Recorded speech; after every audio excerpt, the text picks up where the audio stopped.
Comment peut-on tuer des millions de personnes de manière efficace et furtive?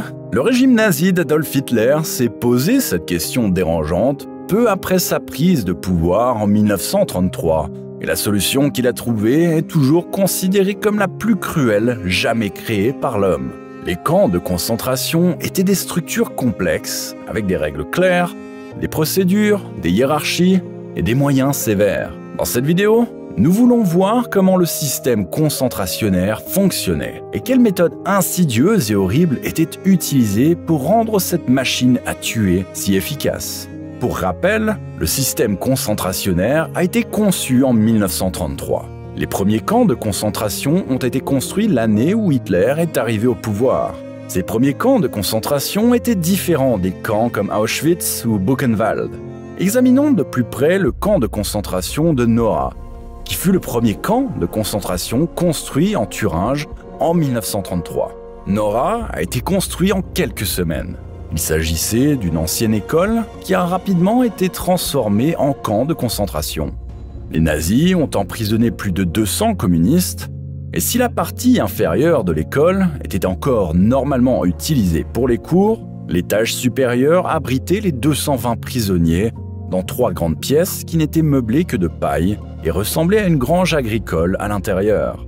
Les conditions de détention dans le bâtiment étaient déplorables, sans hygiène ni distribution régulière de nourriture. Il n'y avait ni mur ni clôture de protection autour du bâtiment. Seul un petit groupe de policiers se tenait à l'extérieur de l'entrée des salles.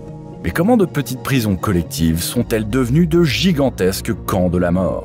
Les nazis ont fait évoluer le système concentrationnaire au fil des ans. Dans la première phase, qui a duré jusqu'en 1935 environ, les nazis voulaient surtout emprisonner leurs opposants politiques. De nombreux communistes, bolcheviks et autres opposants politiques au régime nazi ont été placés en détention préventive. Au cours des 2 phases suivantes, les juifs, les homosexuels, les soi-disant abuseurs du travail et d'autres minorités ont soudainement été envoyés dans des camps de concentration. Les camps ont été considérablement agrandis et les nazis ont cherché non seulement à emprisonner leurs opposants, mais aussi à les utiliser comme travailleurs forcés. En 1942, lors de la 4e phase, les camps dits d'extermination ont été créés, comme leur nom l'indique. Leur principal objectif était de tuer les gens. Le plus grand des camps de concentration et d'extermination fut Auschwitz. Et il n'y a peut-être aucune autre structure qui contienne autant de mal que ce camp. L'emplacement d'Auschwitz a été choisi par Heinrich Himmler, uniquement parce qu'il se trouvait directement sur la ligne de chemin de fer reliant Vienne à Cracovie, ce qui permettait de se transporter facilement des millions de personnes vers le camp par train.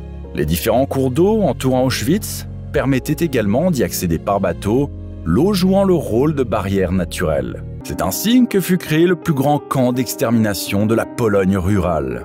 Auschwitz était divisé en 2 camps. Le camp principal, 1, et le camp d'extermination, 2. La structure du camp principal 1 était hideuse. Il y avait 28 bâtiments en briques différents, presque tous identiques. Beaucoup de ces bâtiments n'étaient accessibles qu'aux nazis de haut rang, comme la résidence du commandant du camp. Le commandant et toute sa famille vivaient dans ce bâtiment luxueusement meublé. Il y avait des rideaux colorés, de beaux meubles et beaucoup d'espace pour les dîners du soir. Il y avait même une piscine pour se rafraîchir. Même dans le bâtiment administratif du camp, on ne se croirait pas dans un camp de concentration, car tout était aménagé comme un bureau normal et les fonctionnaires décidaient du sort des gens sur d'épaisses piles de dossiers. En général, les nazis disposaient de tout ce dont ils pouvaient avoir besoin à l'intérieur du camp. Il y avait même une buanderie réservée aux SS où ils pouvaient laver leurs uniformes et leurs vêtements personnels. La Blockführerstube était l'endroit où les SS, qui dirigeaient les détachements de travail, pouvaient se reposer et se détendre. L'après-midi, les nazis pouvaient se divertir. Auschwitz disposait même d'un théâtre où se déroulaient des concerts et des pièces de théâtre. Dans le même camp et dans d'autres bâtiments en briques identiques, certains des 10 millions de prisonniers étaient détenus dans des conditions inhumaines. Ces installations, ainsi que d'autres, étaient réservées aux officiers et au personnel nazi.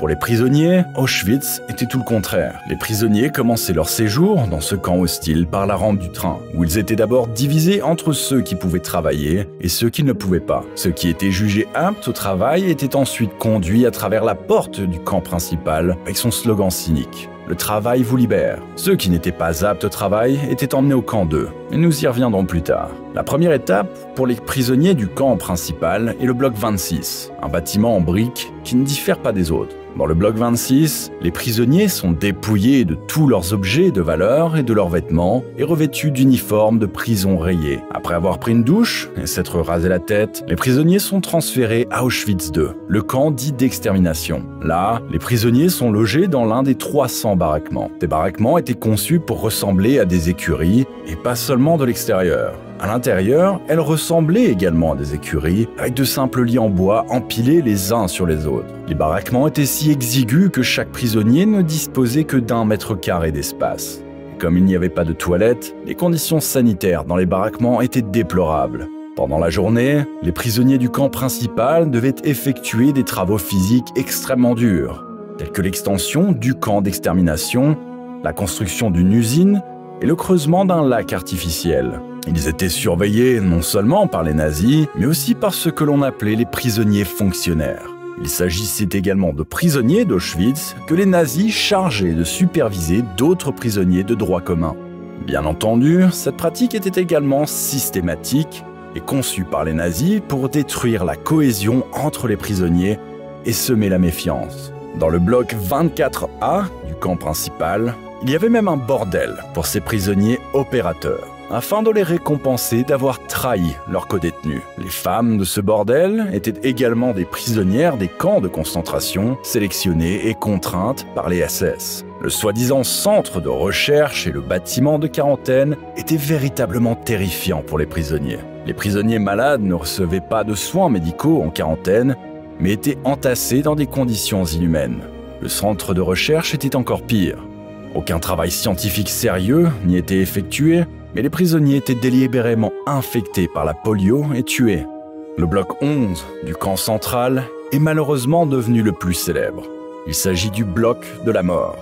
Les cellules sombres étaient si étroites que les prisonniers ne pouvaient s'y tenir debout, et l'air entrait par une ouverture de seulement 5 mètres carrés.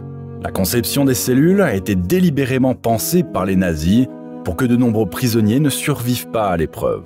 C'est également là que se déroulaient les exécutions. À côté du bloc 11 se trouvait ce qu'on appelle le mur noir. Il s'agissait d'un mur fait de panneaux isolants noirs qui servaient de piège à balles.